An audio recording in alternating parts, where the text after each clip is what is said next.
Hi friends, welcome to smiley boy mom channel. இன்றைக்கி வீடியோவில் நம்ம என்ன பார்க்க போகிறோன்னா, ஒரு டெம்பிள் விசிட். சுப்பிரமணிய சுவாமி திருக்கோயில் திருத்தணி, திருவள்ளூர் மாவட்டத்தில் இருக்குது. வேலில்லா வேலவன் இருக்கிறது இந்த கோயிலோட தனிச்சிறப்பு. ஸோ இப்போ வாங்க இந்த கோயிலோட முழு ஹிஸ்ட்ரி, என்னென்னலாம் சிறப்பு வழிபாடுகள் இருக்குது எல்லாத்தையும் பார்க்கலாம். இன்னும் நம்ம சேனலை சப்ஸ்கிரைப் பண்ணாதவங்க இருந்தீங்கன்னா சப்ஸ்கிரைப் பண்ணிக்கோங்க. இந்த திருத்தணி முருகர் கோயில் எங்கே இருக்குன்னா, அரக்கோணத்துலேருந்து 18 கிலோமீட்டர் தொலைவிலும், சென்னைக்கு வடமேற்கே 84 கிலோமீட்டர் தொலைவிலும், ஆந்திர மாநிலத்துக்கு எல்லைக்கு அருகே இருக்குது. சென்னையிலேருந்து திருத்தணி போகிறதுக்கு நிறைய பஸ் ஃபெசிலிட்டிஸும் இருக்குது, ட்ரெயின் ஃபெசிலிட்டிஸும் இருக்குது. ஸோ நாங்கள் ஃபஸ்ட்டு திருத்தணி போயிட்டு அப்படியே திருப்பதி கிளம்பிடலாம் அப்படின்னு யோசிச்சு கிளம்பினோம். சண்டே மதியம் கிளம்பியிருக்கோம். 12 மணிக்கு ஒரு 5 நிமிஷம் முன்னாடி கிளம்பணும். நாங்கள் போய் கோயில் ரீச் ஆன டைம் பார்த்திங்கன்னா கரெக்டாக 2:30க்கெலாம் போயிட்டோம். ஸோ நாங்கள் ஸ்லோவாக தான் போனோம். அதுக்கே நாங்கள் 2:30க்கெலாம் போய் ரீச் ஆகிட்டோம். போகிற வழியில் ஒரு டோல்கேட் இருக்குது. நாங்கள் கூகுளில் மேப் போட்டு கரெக்டாக கோயிலுக்கு போயிட்டோம். ட்ரெயினில் வந்தால் கரெக்டாக ரயில்வே ஸ்டேஷன்லேருந்து கோயில் 1 கிலோமீட்டர். ஸோ ஆட்டோ ஃபெசிலிட்டிஸ் இருக்குது. நீங்கள் ஆட்டோவில் ஏறி சரவண பொய்கை குளம் இருக்கிற இடத்துல இறங்கிக்கலாம். அங்கேருந்து அப்படியே படி ஸ்டார்ட் ஆகுது. அங்கே முடி காணிக்கை செலுத்துறதுக்கான இடமும் இருக்குது. முடி கொடுக்கணும்னு நினைக்கிறவங்க அந்த இடத்துல கொடுத்துட்டு அங்கே அப்படியே 365 படி, அதாவது வருடத்தின் நாட்களை குறிக்கிற விதமாக 365 படிகள் ஏறி நம்ம முருகரை தரிசிக்க போகிறோம். அது ஒரு தனிச்சிறப்பாக இருக்குது இந்த கோயிலில். இந்த மலைக்கு மேலே படிக்கட் வழியாக தான் போகணுன்னு அவசியம் இல்லை. இன்னொரு வழியும் இருக்குது. ஆட்டோலேயே போய் கூட இறங்கிக்கலாம். இல்லை கார், 2 வீலரில் வரவங்க அவங்க போகிறதுக்கு தனியாக ஒரு வழி இருக்குது. அந்த வழியாக நம்ம போயிடலாம். பஸ்லாம் கூட ஒரு குறிப்பிட்ட டைமில் மேலேயே கூப்பிட்டு இறக்கி விடுறாங்க. நானே ஒரு பஸ்ஸை பார்த்தேன். இந்த கோயிலோட தல வரலாறு என்னென்னா, திருத்தணி மலைப்பகுதியில் வசித்து வந்த வேடர்களோட தலைவர் நம்பிராஜன் அப்படின்றவர் ஒரு வாட்டி காட்டுக்கு போகும்போது வள்ளி கொடிக்கு கீழே ஒரு குழந்தைய பார்க்குறாரு. அவங்க யாருன்னா திருமாலோட புதல்வி. சந்தர்ப்பவசத்தால் பூமிக்கு வந்திருக்காங்க. அந்த குழந்தைக்கு வள்ளின்னு பெயர் சூட்டி வளர்க்குறாங்க. இப்போ நம்ம திருத்தணி முருகர் கோயில் நுழைவாயிலுக்கு வந்துட்டோம். இந்த இடத்துல வண்டி, காரு, ஆட்டோ, பஸ் இதெல்லாம் போகிறதுக்கான வழி. படிக்கட் வழியாக ஏறுறதா இருந்தால் நான் ஃபஸ்ட்டே சொன்ன மாதிரி சரவண பொய்கைக்கு போயிட்டு அங்கேருந்து ஏறணும். நம்ம கார்லேயே போகிறதால இந்த வழியை சூஸ் பண்ணிப்போம். வள்ளி தேவி வளர்ந்ததுக்கப்புறம் திணைப்புணம் காக்க போகிறாங்க. அந்த டைமில் முருகப்பெருமான் முதியவர் வடிவில் வந்தார். அவங்க வள்ளியை ஆட்கொள்ள வந்திருக்காங்க. அப்போ அவங்களோட அண்ணன் விநாயகரை யானை வடிவில் பயமுறுத்துறதுக்கு சொல்கிறாங்க. அதே மாதிரி அவரும் பயமுறுத்த வள்ளி தேவி முருகரை தழுவ உடனே முருகர் தான் வந்திருக்காருன்னு தெரிஞ்சுட்டு அப்போ முருகருக்கும் வள்ளிக்கும் இந்த இடத்துல கல்யாணம் ஆகுது. இந்த ஒரு வரலாறு எல்லாருக்குமே தெரியும். அது நடந்த இடம் இந்த திருத்தணி தான். திருச்செந்தூரில் சூரசம்ஹாரம் செய்த முருகர் கோபம் தணிந்து இங்கே வேடர்களுடன் விளையாட்ட சண்டை போட்டு அமர்ந்த இடம், அவரோட கோபம் எல்லாம் தணிந்து அமர்ந்த இடம்ன்றதால இந்த கோயிலுக்கு பேர் திருத்தணிகை மலை அப்படின்ட்டு பேர். அதுதான் இப்போ தெரிஞ்சு திருத்தணி அப்படின்னு சுருங்கி இருக்கு. வள்ளியை பயம்புறுத்திய விநாயகர் அப்படின்றதால ஆபத் சகாய விநாயகர் அப்படின்ற பெயரில் இங்கே விநாயகர் அருள் புரிகிறாரு. இந்த இடத்தோட இன்னொரு சிறப்பாக, தேவர்களின் பயம் நீங்கிய இடம், முனிவர்கள் காம வெகுளி மயக்கங்கள் ஆகிய பகைகள் தணியும் இடம், அடியார்களின் துன்பம், கவலை, பிணி, வறுமை முதலியவற்றை தணிக்கும் இடம் அப்படின்றதால திருத்தணி என பெயர் பெற்றதுன்னு சொல்கிறாங்க. முருகப்பெருமான் இத்தலத்தில் தனி மலையில் கிழக்கு நோக்கி எழுந்தருளியுள்ளார். இம்மலையின் இரு பக்கங்களும் மலைத்தொடர்கள் பரவி இருக்கு.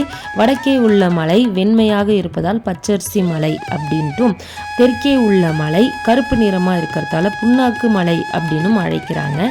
மலைக்கு அடிவாரத்தில் இருக்க சரவண பொய்கையை சுற்றி நிறைய மடங்கள் இருக்கிறதால இந்த ஊருக்கு மடம் கிராமம் அப்படின்னும் பெயர் இருக்குது. மேலே இங்கே தான் கார் பார்க்கிங். இங்கே கார் விட்டுட்டோம். அங்கே பாருங்கள் ஒரு பஸ் போகுது. ஸோ கவர்மெண்ட் பஸ்ஸே மேலே ஒரு குறிப்பிட்ட டைமில் விட்டுட்டு போகிறவங்களும் இருக்காங்க. ஆட்டோக்கள் நிறைய இருக்குது. நம்ம இப்போ உள்ளே போகலாம். இந்த கோயிலோட இன்னொரு தனிச்சிறப்பு, சரவண பொய்கை குளத்தோட கிழக்கு திசையிலிருந்து நின்று மலையை பார்த்தா வளைவளைவாக இடம்பெற்ற மாலையை போல் இருக்கும். அந்த காட்சி ரொம்பவும் அழகாக இருக்கணும். அதனால தான் அருணகிரிநாதர் இந்த மலையை பார்த்து அழகு திருத்தணி மலை அப்படின்ட்டு புகழ்ந்து பாடியிருக்கிறாராம். நம்ம கோயிலுக்கு வந்துட்டோம். இங்கே கோயிலுக்கு முன்னாடியே ஒரு மடம் மாதிரி ரெஸ்ட் எடுக்கிற இடம் கட்டியிருக்காங்க. இங்கே பிரசாதமும் தராங்க. இங்கே நிறைய கடைகள் இருக்குது. நீங்கள் கோயிலுக்கு தேவையானது ஏதாவது வாங்கணும்னா இங்கே வந்து கூட வாங்கிக்கலாம். இந்த கோயிலோட முக்கியமான திருவிழாக்களில் ஒன்று மாசி பெருந்திருவிழா. வள்ளி திருக்கல்யாணம் 10 நாட்கள் சிறப்பாக நடைபெறும். அது இப்போ தான் முடிஞ்சிருக்கு. 14/2 அதாவது பிப்ரவரி 14லேருந்து 25 10 நாட்கள் சொன்னோம் இல்லையா, அதனால் 10 நாட்கள் சிறப்பாக நடந்திருக்கு. எந்தெந்த டேட்டில் என்னென்ன நடந்துச்சுன்றத இந்த நோட்டீஸ் போர்டில் வச்சுருக்காங்க. நாங்கள் போகிறதுக்கு ஒரு வாரம் முன்னாடி தான் அந்த திருவிழா முடிஞ்சிருக்கு. இதே போல் சித்திரை பெருவிழா தெய்வானை உற்சவம் 10 நாட்கள் சிறப்பாக நடக்குது. ஆடி கிருத்திகை நாள்களில் 10 லட்சம் காவடிகள் எடுத்து வருவது பிரம்மாண்டமாக இருக்குது. அதே போல் நியூ இயர்க்கு அதாவது டிசம்பர் 31 நைட் நியூ இயர் பிறக்கிற அன்னைக்கு படித்திருவிழா, அதாவது 365 நாட்கள் குறிக்குது இல்லையா, அந்த படிக்கு மஞ்சள் குங்குமம் அதெல்லாம் வச்சு கற்பூரம் ஏற்றி படி பூஜை ஒரு படிக்கும் செஞ்சுட்டு வராங்க. ஆடி கிருத்திகை, கந்த சஷ்டி பெருவிழா, பங்குனி உத்திரம், தைப்பூசம், ஆடி தெப்பத் திருவிழா இது எல்லாமே சிறப்பாக இங்கே நடக்குது. இங்கே என்ட்ரானது ஒரு 2 வழி இருக்குது. கோயிலோட இடது பக்கமாக போனீங்கன்னா சிறப்பு தரிசன வழி இருக்குது. அது 100 ரூபா சிறப்பு தரிசனத்துக்கு. அதுவே வலது பக்கம் வந்தீங்கன்னா பொது தரிசனம். அந்த லைனில் தான் நாங்கள் போகிறோம். பொது தரிசனம் அங்கே தண்ணிலாம் கொடுத்துட்ருக்காங்க. தண்ணி வேணும்னா அங்கே வாங்கி குடிச்சிக்கலாம். குரங்கு நிறையவே இருக்குங்க. நாங்கள் போனது மதியம் டைமுன்றதால ரொம்ப கூட்டமும் இல்லை. கொஞ்சம் லைன் இருந்தது, பட் மூமெண்ட்லேயே இருந்தது. ஸ்டாக் ஆகி நிற்கலை. இந்த கோயிலோட தரிசன நேரம்னு பார்த்திங்கன்னா காலை 5:45க்கு திறக்கிறாங்க. 6 மணிலேருந்து நம்ம போக ஆரம்பிக்கலாம். நைட்டு 9 மணி வரை கோயில் திறந்திருக்கும். தரிசன நேரம் வந்து திருவிழா காலங்கள்லேயும் பூஜை நேரங்கள்லேயும் மாறுபடும் அப்படின்றதையும் இவங்க சொல்லியிருந்தாங்க. நம்ம போகிற வரிசை வளைஞ்சு போகுது. அங்கே இந்த மாதிரி டெஸ்க்கும் போட்டிருக்காங்க. யாராவது முடியாமல் இருந்தால் ரொம்ப நேரம் லைனில் நிற்க முடியாது இல்லையா, அந்த டைமில் இங்கே உட்காந்து ரெஸ்ட் எடுத்துக்கலாம்.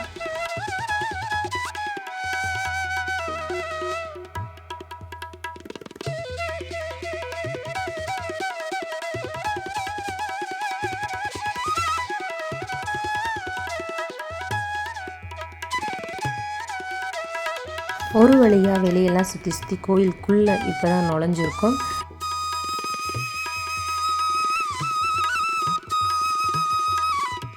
இந்த இடத்துக்கு வந்ததும் லைன் கொஞ்சம் நேரம் ஸ்டாப் ஆகிடுச்சு. கொஞ்ச நேரம் கழித்து மூவ் ஆக ஆரம்பிச்சிருச்சு. பட் எங்களுக்கு ரொம்ப நேரம் ஆகலை. மேக்ஸிமம் வந்து ½ அன் ஹவர் தான் ஆச்சு சாமி பார்க்குறதுக்கு. இந்த கோயிலோட கட்டிடக்கலை பார்த்திங்கன்னா தமிழர்கள் கட்டிடக்கலை தான், அதாவது தென்னிந்திய கட்டிடக்கலையை சார்ந்தது தான். இந்த கோயிலை சுற்றி இந்திர தீர்த்தம், சரவண பொய்கை தீர்த்தம், சரஸ்வதி தீர்த்தம், மடச்செட்டி குளம், நல்லாங்குளம் அப்படின்ற குளங்கள் இருக்குது. கோயிலோட மேற்கூரையில் பார்த்திங்கன்னா நல்ல வண்ண கோலங்கள் மாதிரி போட்டிருக்காங்க. நடுவில் இருக்க வளாகத்தில் அந்த கோலத்துக்கு நடுவில் முருகப்பெருமான் வந்து வரைஞ்சிருக்காங்க. அந்த கோலங்களை வரிசையாக வரைஞ்சிருக்காங்க. முதல்ல விநாயகர் ஒரு ஃபஸ்ட்டு கோலத்தில், செகண்ட் கோலத்தில் சிவன் பார்வதி, தேர்டு அப்படியே வந்து முருகருடைய அறுபடை வீடுகளோட காட்சி. ஃபஸ்ட்டு திருப்பரங்குன்றம், திருச்செந்தூர், 3வது பழனி, 4வது சுவாமிமலை, 5வது திருத்தணி முருகர் கோயில், 6வது பழமுதிர் சோலை. இந்த கோயில்களில் இருக்க முருகப்பெருமான்கள் எல்லாரையும் அந்த கோலத்தில் காமிச்சிருக்காங்க. அது ரொம்ப அருமையாக இருக்குது. நீங்கள் போனாலும் மேலே பாருங்கள். இந்த கோயிலில் 5 அடுக்கு கோபுரம் மற்றும் 4 வளாகங்கள் உள்ளன. இந்த சன்னதியில் முருகப்பெருமான் வலது கையில் சக்தி ஹஸ்தம் எனப்படும் வஜ்ரவேலுடன், அதாவது வஜ்ரவேல்னா என்னென்னா இடி போல ஓசை எழுப்பும் சூளம் போன்ற ஒரு கருவி, ஓகேங்களா, அதை தான் வச்சுட்ருப்பாரு. வேல் வந்து வச்சுருக்க மாட்டார். மற்ற கோயிலில் இருக்கிற மாதிரி இந்த கோயிலில் முருகருக்கு வேல் கிடையாது. அலங்காரத்தின் போது மட்டும்தான் தனியே வேல், சேவல் கொடி அதெல்லாம் வைக்கப்படுகிறது. வள்ளி தேவியானை இருவருக்குமே வந்து தனித்தனியே சன்னதிகள் இந்த கோயிலில் இருக்குது. நான் இங்கே காமிச்சிருக்கேன் இல்லையா, அந்த பக்கம் லைன் போகுது இல்லையா முன்னாடி, அந்த லைன் வந்து சிறப்பு தரிசனம் போகிறவங்க போகிற வழி. இன்னும் கொஞ்சம் தள்ளி போகுது இல்லையா, அந்த லைன் தான் நம்ம போகிற அந்த பொது தரிசனம் வழி. இந்த கோயிலோட தலவிருட்சம் மகுட மரம். இந்த கோயிலில் சூரனோட போரிட்ட பிறகு இங்கே வந்ததால் அந்த போரிட்ட அடையாளத்தால் முருகப்பெருமானோட நெஞ்சில் பள்ளம் இருக்குது அப்படின்னு சொல்கிறாங்க. முருகப்பெருமான் சூரர்களோடு போரிட்டு வென்றதன் அடிப்படையில் கந்த சஷ்டியின் போது சூரசம்ஹாரம் எல்லா தலங்கள்லையும் நடக்கும். திருச்செந்தூரில் முக்கியமாக ரொம்ப சிறப்பாக நடக்கும். ஆனால் இந்த ஒரு தலத்தில் மட்டும் அந்த சூரசம்ஹாரம் நடக்காது. ஏன்னா இந்த இடம் வந்து கோபம் தணிந்த இடம் அப்படின்றதால அன்னைக்கு கந்தசஷ்டி அன்னைக்கு முருகப்பெருமானை குளிர்விக்கும் விதத்தில் 1000 கிலோ மலர்களால் புஷ்பாஞ்சலி வந்து இங்கே நடத்துவாங்க. அது ரொம்ப சிறப்பாக நடக்கும். முருகப்பெருமான் அருள் பெறதுக்காக கந்தசஷ்டி திருவிழா இங்கே கோலாகலமாக கொண்டாடப்படுது. முருகரை தரிசிக்க நாங்கள் உள்ளே நுழைஞ்சிட்டோம். அந்த இடத்துல இந்த கோயிலோட முழு வடிவத்தையும் மாடலாக வச்சுருந்தாங்க. ஆனால் அது கொஞ்சம் உடஞ்சிருந்தது. இதுக்கு மேலே ஃபோன் அலௌட் கிடையாது. நாங்கள் சுவாமியை எந்தெந்த வரிசையில் பார்த்தோம், உள்ளே என்னென்ன சுவாமிலாம் நாங்கள் தரிசித்தோம்ன்றத நான் அப்படியே வரிசையாக சொல்லிடுறேன். முதல்ல உள்ளே போனதும் வள்ளி தாயாரை வணங்கி, அப்படியே பக்கத்தில் முருகப்பெருமானையும் வணங்கி, அப்படியே பக்கத்தில் தெய்வானை அம்மன் அவங்களையும் நாங்கள் வந்து வணங்கி அருள் வாங்கிட்டு வெளியே வந்தால் அந்த இடத்துல உற்சவர் சன்னதி இருக்குது. அங்கே 1 லட்சம் ருத்ராட்சங்களால் ஆன ருத்ராட்ச மண்டபம் இருக்கிறது ரொம்பவும் சிறப்பு. இந்த சன்னதியில் எல்லா கோயில்லையும் முருகர் சன்னதிக்கு முன்னாடி மயில் தானே இருப்பாங்க. ஆனால் இங்கே யானை இருக்குது. அதே மாதிரி முருகனை பார்த்து இல்லாமல் அந்த யானை வந்து வாசலை நோக்கி பார்த்த மாதிரி இருக்கிறது ஒரு விசேஷமான தரிசனம். அதே மாதிரி இன்னொரு சிறப்பு, எல்லா கோயில்கள்லையும் விநாயகரை தரிசிச்சுட்டு தான் எல்லா சுவாமியும் தரிசிப்போம். ஆனால் இந்த கோயிலில் இத்தனை சுவாமிகளை தாண்டின பிறகு தான் நம்ம ஆபத் சகாய விநாயகரோட தரிசனமே பெறுறோம். அங்கே பக்கத்துலேயே வந்து நவ வீரர்கள் சன்னதி இருக்குது. இங்கே வந்து வேறு எங்கேயும் காண முடியாத விஷ்ணு துர்க்கை சன்னதியும் இருக்குது. இந்த கோயிலோட இன்னொரு சிறப்பு வெந்நீர் அபிஷேகம். அதாவது மூலஸ்தானத்திற்கு பின்புறம் உள்ள அவரோட குழந்தை வடிவில் பாலசுப்ரமணியர் சன்னதி இருக்குது. அந்த சுவாமி தான் வந்து வள்ளி திருமணத்திற்கு முன்பு இங்கே எழுந்தருளிய முருகப்பெருமான் அப்படின்னு சொல்கிறாங்க. அந்த முருகப்பெருமானுக்கு வந்து மார்கழி திருவாதிரை நாளில் வெந்நீர் அபிஷேகம் நடைபெறுமா. இது ஏன்னா குளிர்காலமாக இருக்கிறதால முருகப்பெருமான் மீது இருக்கக்கூடிய அதீத அன்பால் இந்த அபிஷேகம் நடக்குதுன்னு சொல்கிறாங்க. இங்கே நம்ம கோயிலேருந்து கீழே இறங்கி வந்தால் இங்கே ஒரு பெரிய வேல் இருக்குது. அந்த இடத்துல நிறைய பேர் எலுமிச்சை பழம்லாம் வச்சு வேண்டிக்கிறாங்க. இதுக்கு முன்னாடியே இந்த வேலுக்கு முன்னாடியே வந்து நமக்கு வந்து இந்த கோபுரங்கள் இருக்குது. அதுக்கு பக்கத்துலேயே உப்பு மிளகு சகல விதமான தோஷ பரிகார நிவர்த்தி நிலையம் இருக்குது. இந்த இடத்துல உப்பு அந்த உருவங்கள் அது எல்லாமே விற்கிறாங்க. இந்த இடத்துல உப்பு மிளகு வாங்கி போகிறதால நம்ம செய்த பாவங்கள் எல்லாம் நீங்குதுன்னு சொல்லிட்டு எல்லாரும் நம்பி அதை செய்கிறாங்க அந்த வேண்டுதலை. இந்த இடத்துல தேங்காய் அதெல்லாம் உடைச்சி அவங்க வந்து கற்பூரம் ஏற்றி இந்த இடத்துல தான் வந்து கும்பிடுறாங்க. இந்த கோயிலில் இன்னொரு சிறப்பு, 4 நாய்களுடன் பைரவர் சன்னதி இருக்குது. ஒரு நாய் பின்புறம் பார்த்த மாதிரியும் 3 நாய்கள் பீடத்தை சுற்றியும் இருக்குது. இந்த 4 நாய்களும் எதை குறிக்குதுன்னா வேதங்கள் 4 வேதங்களாக கருதப்படுகிறது. அப்போ இவரை வந்து வழிபடுறதால கல்வி புலமை பெற முடியும் அப்படின்னு சொல்லிட்டு நம்புகிறாங்க எல்லாரும். கோயில் நம்ம சுற்றிட்டு வந்துட்டோம். இந்த முன்னாடி அந்த கோயிலுக்கு ஆப்போசிட்டில் நம்ம உள்ள நுழைஞ்சோம் இல்லையா, அந்த இடத்துலையே வந்து இந்த அன்னதானம் கொடுக்குற இடம் இருக்குது. அங்கே நிறைய பேர் வெயிட் பண்ணி அங்கே சாப்பிட்டுக்கலாம். நம்ம நெக்ஸ்ட்டு திருப்பதி போனோம்னுவே நம்ம அந்த இடத்துல வெயிட் பண்ணி சாப்பிட முடியல, நம்ம கிளம்பி வந்துட்டோம்.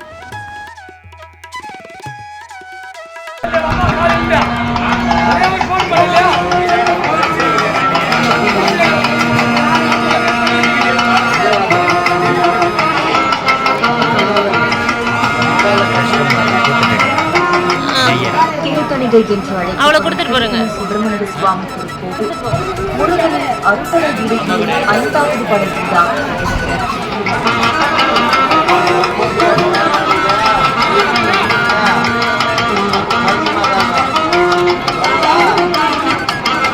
வள்ளியம்மையை திருமணம் செய்து கொண்ட முருகப்பெருமான் இங்கு வரும் பக்தர்களுக்கு அருள் பெறுகிறார்.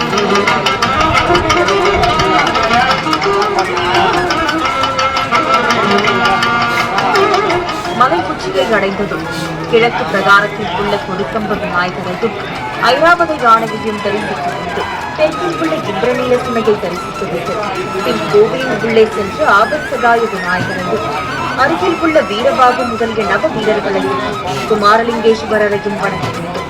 பின்னர் மூலஸ்தானத்தில் உள்ள ஞானசக்திதரர் விநாயகரையும் வள்ளி தெய்வானை அம்மையாருக்கும் 1 லட்சம் ருத்ராட்சங்களான ருத்ராட்ச மண்டபம் இங்கு உற்சவ வழிபடுதல் வேண்டும். 1 லட்சம் ருத்ராட்சங்களால் ஆன ருத்ராட்ச மண்டபம்.